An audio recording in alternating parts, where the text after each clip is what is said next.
Malam kawan, pernah gak sih kalian ngerasain kangen sama seseorang tapi gak bisa bilang?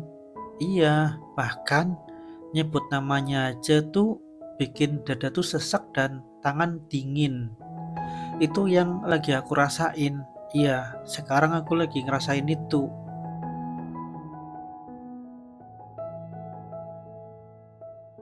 Halo semuanya, selamat malam dan selamat datang di podcast ini. Maaf ya, lama nggak update dan jujur, kali ini aku agak ragu buat mulai karena topik ini tuh bukan cuma berat, tapi juga personal banget buat aku. 3 hari terakhir, aku habiskan waktu buat nulis. Iya, buat nyusun kata demi kata. Dan jujur, aku sempet berhenti di tengah jalan. Ya, bukan karena aku nggak bisa nulis, tapi karena takut. Takut kalau aku tuh terlalu larut dalam rasa yang seharusnya udah aku tinggalkan. Iya, rasa kecewa yang entah kenapa masih ada sampai sekarang. Kalian pernah gak sih suka sama seseorang tapi pilih buat diem aja? Itu yang aku lakuin dulu. Aku gak pernah bisa bilang ke siapapun, bahkan ke orang itu sendiri.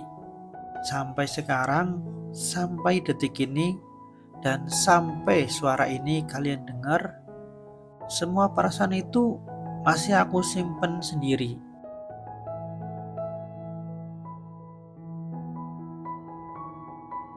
Kadang ada orang yang hadir tiba-tiba di hidup kita. Dia nggak diminta datang, tapi dia datang dan justru dia jadi orang yang ninggalin jejak paling dalam.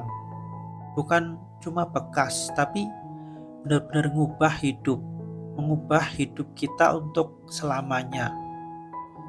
Setiap kali aku lihat fotonya, ada rasa aneh, campur aduk. Setengah bebanku hilang, tapi setengahnya lagi tuh penuh tanya. Apa kabar dia sekarang? Apa dia juga sesekali ingat aku? Atau dia kangen juga gak sih sama aku? Dulu aku ngerasa dia orang yang bisa aku percaya setelah Tuhan. Iya, sesederhana itu.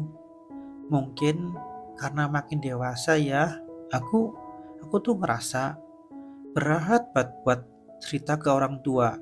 Gak tega, gak pengen nambah beban buat mereka. Jadi ya, aku cuma cerita ke Tuhan dan dia.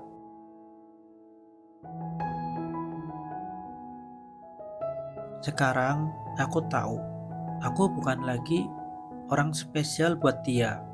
Bukan lagi orang yang nemenin dia, yang dengerin cerita-ceritanya, dan mungkin posisinya udah digantiin sama orang lain. Dan aku harus terima itu.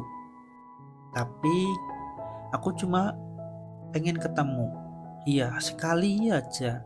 Pengen tahu apa dia juga pernah ngerasa kangen sama aku. Iya, kayaknya sih enggak. Kayaknya cuma aku doang yang masih di sini, masih nunggu dia.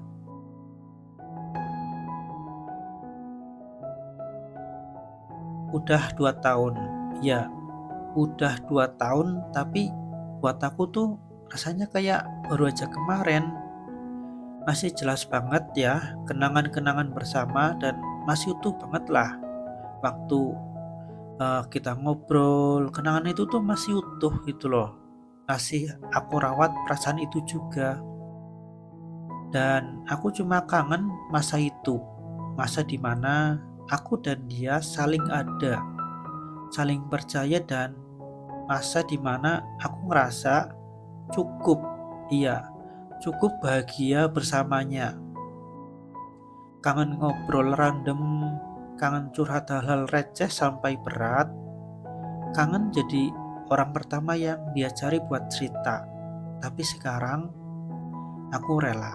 Iya, rela tahu kalau namaku udah gak ada di daftar prioritasnya. Ya, mungkin udah hilang dari mimpi-mimpinya. Bahkan udah gak ada di daftar manapun dalam hatinya. Aku sadar, aku gak bisa balik ke halaman sebelumnya. Buku kita itu udah selesai. Iya, udah selesai. Aku pun sekarang ada di buku baru. Tapi kadang aku bertanya ke semesta, apa aku bakal ketemu lagi sama orang yang kayak dia? Orang yang bisa ngertiin aku tanpa harus banyak berkata-kata.